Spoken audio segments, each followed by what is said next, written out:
Yeah, my name is Michael E. Zimmerman, and I served aboard the USS ORLECK 886 from 1957, I believe, around February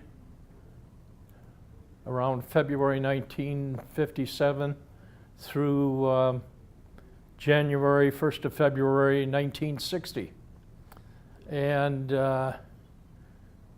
I remember this so well because I was home on boot leave when I got my orders to report to the DES base as the Catholic chaplain's assistant. And then a year later, the Orlek came from its winter cruise to San Diego, and I flew down.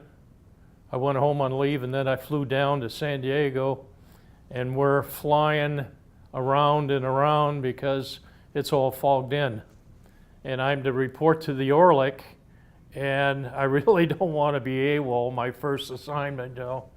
And so I had the pilot get in touch with the Orlek and say, hey, you know, Michael E. Zimmerman's aboard this, and I gave him my serial number, and so eventually I got aboard the Orlek.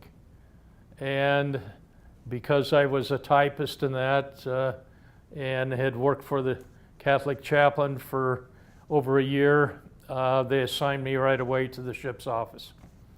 And I felt myself being a yeoman personnelman. And I could type 89 words a minute, so that was important to them. Because when you ever you typed court-martials, then you couldn't make a mistake, and if you ever made a mistake, you had to start all over again. And they were rather large.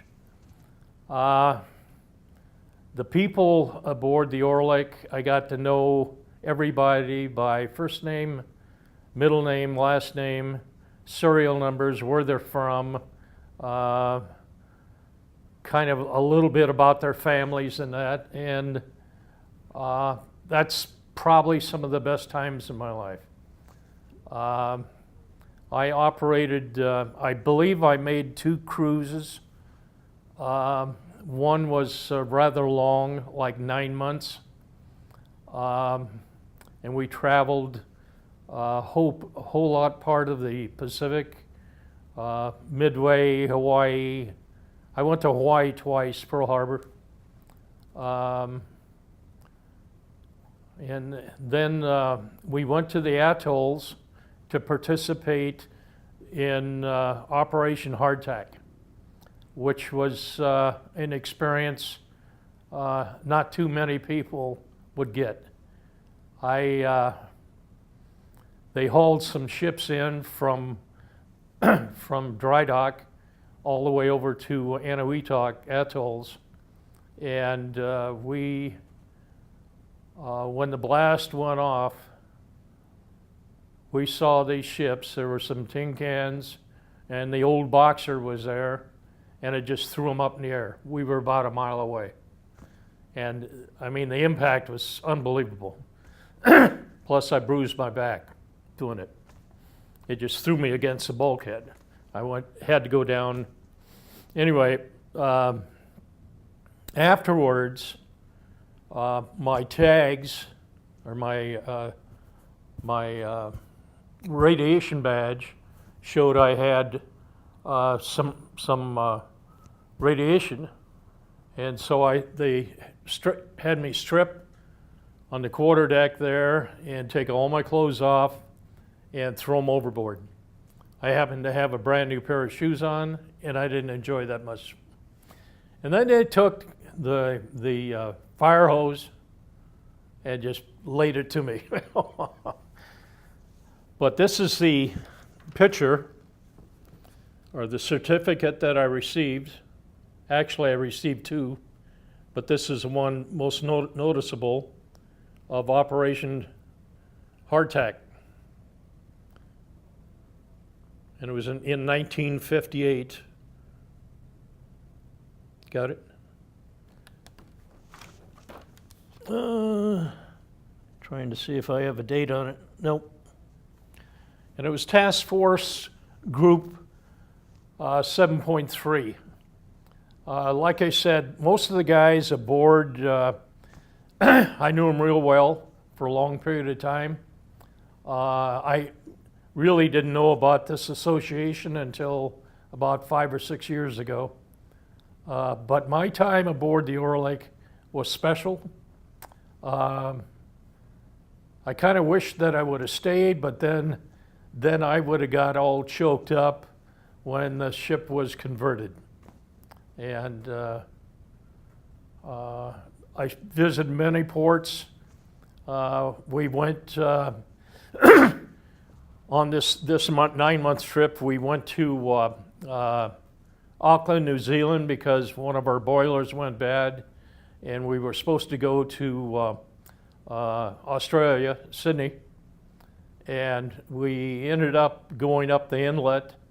We got permission from the magistrate of the island and the Navy there to go up the inlet and dock there so we could make repairs. Well, on the way up, we rescued some people that went overboard from a boat, canoe or a rowboat or something. And from that point on, I mean, the whole island just loved us. So we spent probably a week there, which I enjoyed very much. Got to know a lot of people. I didn't get leave for 3 days because I had nothing but paperwork to type. And after that, we left and went through the eye of a storm. I mean, the ocean came all the way over the top of our mast. And that's the first time in my life I ever got even close to being sick. I went up to midships, wrapped my legs around the winch, grabbed a hold of the I-beam above me, and rode part of the storm out. And the ocean just kept hitting me, you know, and finally I got off of that when there was a break there, and then went down the center corridor. But I got out in, well, the skipper, Clay Harold, wanted to ship me over, and so did the Commodore. And they tried on 2 or 3 occasions to shove these papers in front of me and have me sign them. I said, I can't do that.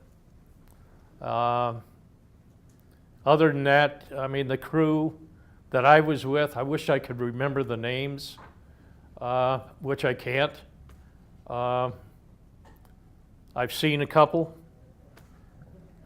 and met a couple that were aboard, and of course they're a whole lot older, so I vaguely don't remember them all. Other than that, that's the best time of my life aboard the Orlek. Thank you.